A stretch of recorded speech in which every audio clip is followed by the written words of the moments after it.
안녕하세요. 역사를 누리다입니다. 이번 편도 가까이 있으나 잘 보이지 않는 북한을 살펴보려고 합니다. 두 번째는 북한의 특별시 세 곳 중 하나인 개성에 대해 알아보겠습니다. 개성시는 인구 40만 명이 살고 있는 북한의 특별시입니다. 개성시 동쪽은 임진강을 경계로 북한령 강원도, 서쪽은 예성강을 경계로 황해남도와 접해 있습니다. 개성은 북쪽의 송악산을 중심으로 여러 산들로 둘러싸인 분지지형이고, 이 분지지형이 다시 한강 하류와 연결되는 예성강과 임진강으로 둘러싸인 형태라서 방어 측면에서 섬과 같은 형태를 갖고 있습니다. 개성은 최초의 고조선의 영역이었다가 기원전 108년 위만조선의 멸망 후 전한의 진봉군에 속하게 된 것으로 추정되며 이후 얼마 못 가 낙랑군에 흡수되었습니다. 온조왕 때는 현 경기 북부 지역에서 낙랑군의 지원을 받는 말갈족이 백제의 북쪽 경계를 노략질하자 백제군을 보내 곤미천, 청목산에서 전투가 벌어지기도 했습니다. 그 후 390년대 초 고구려 19대왕 광개토대왕 시절 고구려가 백제로부터 개성 일대를 빼앗으면서 고구려의 영토가 됩니다. 이후 395년 백제 17대왕인 아신왕이 복수를 위해 한강을 건너 청목산까지 공격하러 왔으나 실패했습니다. 하지만 472년 백제 21대왕 계로왕이 북위에 밀서를 보내 고구려를 침략해달라고 요청한 사실이 고구려에 전해졌습니다. 이때 고구려 20대왕 장수왕은 첩자인 승려 도림을 백제로 파견해 계로왕에게 접촉한 뒤 왕권을 강화한다는 목적으로 궁궐 등을 짓게 하여 국고를 낭비하게 만들고 개성 일대의 방위선을 소홀히 하였습니다.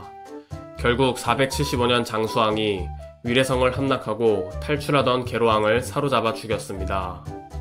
이후 백제는 개성 일대에 발을 드러놓지 못하게 되며 개성 일대는 고구려가 망하기 전까지 중요 거점으로 기능하게 됩니다. 이후 남북국 시대에 들어 통일신라의 영향력 아래 들어갔고 690년대 초에 신라가 군진을 정식으로 설치하고 군관을 파견하면서 패서지역 중 가장 먼저 신라의 직접 지배령이 됩니다. 732년 이후부터는 신라가 서서히 패서 일대를 개척하게 되는데 개성과 송악 둘 다 신라 구주 오소경 중 한 주에 속해 있었습니다. 757년 신라 35대왕 경덕왕 때는 전국지명 하나 정책에 따라 고구려의 동비올이 개성군으로 바뀌었고 부소갑은 송악으로 바뀌었습니다. 후삼국 시대에는 왕건의 할아버지 작재건이 송악을 기반으로 한 해상호족으로 유명했고 아버지 왕룡이 궁예에게 기부하면서 궁예가 고구려계의 호족들의 지지를 얻기 위해 태봉 건국 초기에 잠깐 수도로 삼았습니다. 그러나 906년 궁예는 왕건 가문을 비롯한 패서호족을 견제하기 위해 고구려 유민의식이 적은 새로운 근거지인 철원군으로 천도했습니다. 결국 이것이 패서호족 세력의 반발에 샀고 918년 왕건은 혁명을 일으켜 궁예를 몰아내고 고려를 건국했습니다. 그리고 이듬해인 919년에 철원에서 송악으로 천도했고 수도를 개경이라 하고 송악과 개성을 통폐합해 개주를 설치했습니다. 960년에는 4대왕 광종이 개경을 황도로 승격시켰고 995년에는 6대왕 성종이 황도를 개경으로 개주를 개성부로 고치면서 개경 개성부가 탄생했습니다. 이후 1308년 25대왕 충렬왕은 원간섭기의 영향으로 천자의 도읍에만 쓸 수 있는 서울 경자를 쓸 수 없었기 때문에 개경 개성부를 개성부 개성현으로 격화시켰고 1390년 마지막 왕 공양왕은 개성현을 경기 좌도와 경기 우도로 나누었습니다.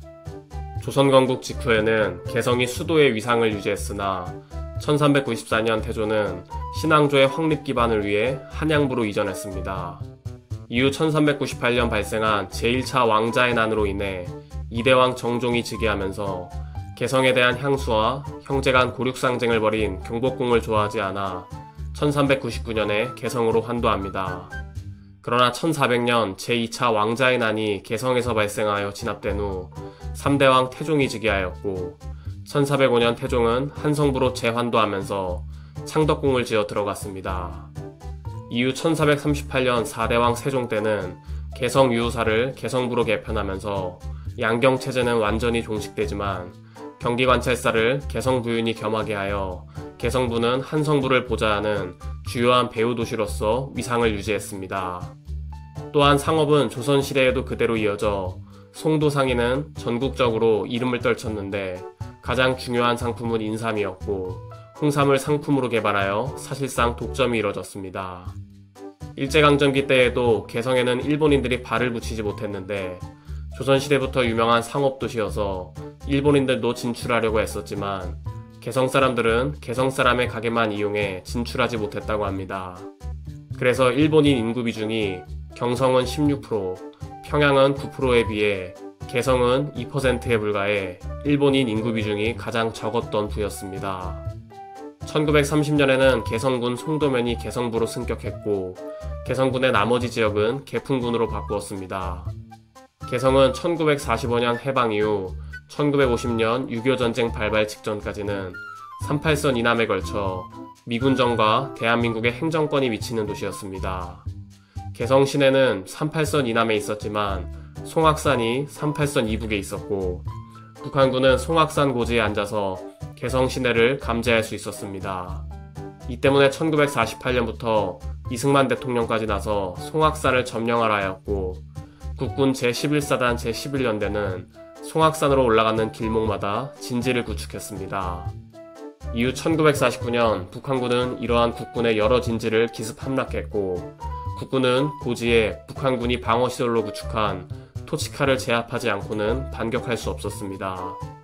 이때 하사관 교육대 분대장인 서부덕 2등 상사가 먼저 자원하여 토치카에 돌격하여 자폭했고 남은 9명도 자폭했습니다. 북한군 토지가 상당수가 무력화된 후 국군은 송악산 고지를 탈환하였고 전사한 국군 10명은 육탄 시병사가 되었습니다. 이후 개성은 1950년 6.25 전쟁 초기에 북한군에 함락당했으나 그 후 9월에는 인천 상륙작전으로 수복하였고 1951년 일사후퇴 때 다시 북한에 넘어간 후 1951년 3월 유엔군의 커리지어스 작전의 결과 유엔군이 수복했으나 곧바로 개시된 중국 인민지원군의 충계 공세로 다시 빼앗겼습니다. 1951년 6월 북한군의 수중에 들어간 개성에서 휴전회담을 시작했고 유엔군과 북한군 사이에 개성을 놓고 협상이 벌어졌습니다. 유엔군은 북한군이 개성에서 철수할 것을 요구했으나 공산군은 거절하였고 끝내 개성을 북한에 양보하기로 결정하면서 북한의 영토가 되었습니다. 1955년에는 경기도의 나머지 지역인 장풍군, 판문군을 편입시켜 1957년 개성직할시로 만들었습니다. 이후 2003년 개성시에 개성공업지구를 신설했고 2006년에는 개성공업지구에 김정일과 현대그룹 정몽원 회장의 합의로 개성공단을 완공했습니다. 2013년에는 개성공단이 박근혜 정부 때 가동 중단이 됐다가 복구됐으나 2016년 다시 가동이 중단된 후 현재까지 재개되지 않고 있습니다. 이후 2018년부터 20년 사이 문재인 정부 시기에 다시 남북관계가 진전되면서 남북정상회담의 결과인 판문점 선언에 의해 남북 공동연락사무소가 개성공업지구에 설치되기도 했습니다. 2019년에는 개성이 북한의 광역행정구역인 특별시로 승격되었고 2023년에는 장풍군이 개성시로 편입되면서 이전의 위상과 규모를 모두 되찾게 되었습니다. 첫 번째 만월대는 919년 창건한 고려의 법궁터를 부르는 말입니다. 만월대는 태조 왕건이 태어난 집터 자리로 음력 정월 대보름달을 바라보기에 만들어 놓았던 망월대에서 유래된 것입니다. 고려시대 초중기까지 단지 본걸로만 불렸지만 1126년 이자겸의 난으로 본걸이 불타고 17대왕 인종은 별궁 연경궁에 거주하면서 연경궁은 점차 본걸을 흡수해 본걸이 연경궁으로 불리기도 했습니다. 이후 1361년 31대왕 공민왕 때는 홍건적의 침입으로 연경군과 함께 또다시 소실된 후 재건되지 못한 채 나라가 망하면서 폐허가 된 상태로 오늘날까지 내려오게 되었습니다. 두 번째 목청전은 태조 이성계의 잠저 중 한 곳입니다. 목청전은 조선시대에 이성계의 어진을 봉안하는 진전 중 한 곳이었고 일제강점기 말에는 양잠실, 8.15 광복 후에는 서울대 부설 생양연구소가 사용하기도 했었습니다. 세 번째 선주교는 고려의 충신인 정몽주가 살해당한 자리입니다. 1392년 정몽주는 이곳을 지나다 이방원의 지시를 받고 기다리던 조영규에 의해 살해되었습니다.